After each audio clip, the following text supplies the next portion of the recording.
Hello guys, good morning once again. Mayong aga, mayong buntag, naimbag na bigat, kabsat. Saan ka man sa mundo? Ayan. Mayroon tayong kahawaan ng lesson. Ito si Giovanni Busio. Kakahiya ka, Lopez ka man, pero bakit kayo nang magagawa mo? Loto. Ang nanay mo. Ayun. Oo. Tapos jackpot pa to. Ang pamagat natin ngayon is what is the good of life? What is the good of life? 'Di ba? Iyan ba is good or good for your health or good for what? 'Di ba? Ngayon, guys, itong mga namin ito, katawaan lang to, parang bibigyan lang natin siya ng parang moral lesson din naman sa mga young ones, 'di ba? O, 'di ba? Kabsat, kapatid, pamilya, di ba? So, aga-aga pa lang, imagine, nakaharap ta siya sa nakaharap ta siya sa lipid. Tando ay, wag na lang, wag babanggit at hindi tayo sponsor dyan. So, sorry po. So, ngayon, ito yung gusto ko natin na din, parang isang paalaala dito sa mga young ones. Hayaan mo na lang, matanda na yan eh. Aminado ka, matanda ka na? O tatanda ka na ganyan? No family, no kids, no wife, nothing at all. Single kita ko, no? Ay, ambot talata ka di mo. So, hindi pa naman huli yung lahat, kapatid, kapamilya. Hindi pa naman huli yung lahat. Pwede pang magbago. So, sana ito, isa sa mga reminders lang naman ito. At ito naman pag-usapan lang. Yun, napadaan ako kanina dito, tapos sabi niya, kailangan din na siguro na i-open man ni Busio, Giovanni Busio, Loto Lopez. Ayan, di ba? So, anong masabi mo sa buhay natin ngayon? Anong masabi mo sa buhay? Okay na ba talaga yung buhay na ganyan? Palipid-lipid ilang kita? Sa ibig mo sabihin, araw-araw na ikot ng buhay, gano'n na lang, routine ng buhay.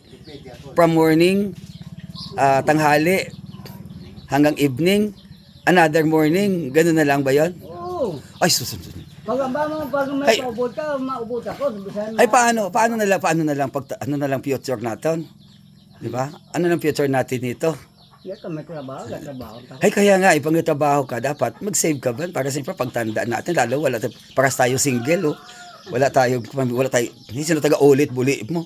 Sino magpulas ng puwet mo pag ikaw ay tumanda. Diba? Kaya kailangan natin mag-prepare man tayo. Na, kailangan yun. O, hindi naman bawal mag-shot-shot, mag-happy-happy, yung ano-ano. Pero tawag doon, jamming lang, shot-shot lang. Hey, wag naman tungga. Ano ba? Wag naman tungga. Ayan. So, kailangan natin pag-isipan kung ano mayroon tayo sa buhay.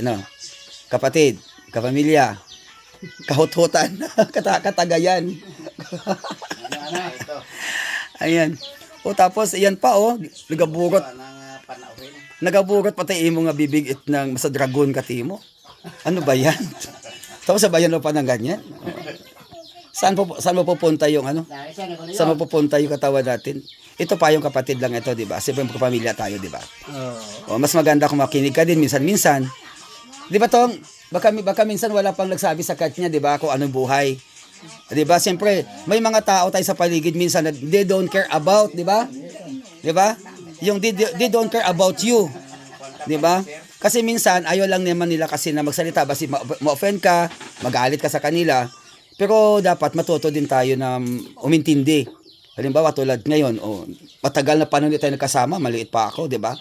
O ngayon, nakita kita, nadatnan kita, ganyan. Kasi parang naging concern ako sa iyo. Siyempre, mag-anak nga tayo, pero okay lang, di bali? Wala naman akong bisyo, ikaw tayo napunta sa iyo. Minaana mo talaga ito sa mga ninuno natin na maaga na wala sa mundo. Okay lang din naman yon. So siguro, ito lang masabi ko, may mga time din siguro na kailangan mapaliwanagan ka. Di ba? Hindi pa naman huling lahat tong, di ba? Bata pa siya. Hindi pa naman sabi natin ang tao hangga't may buhay may pag-asa, di ba?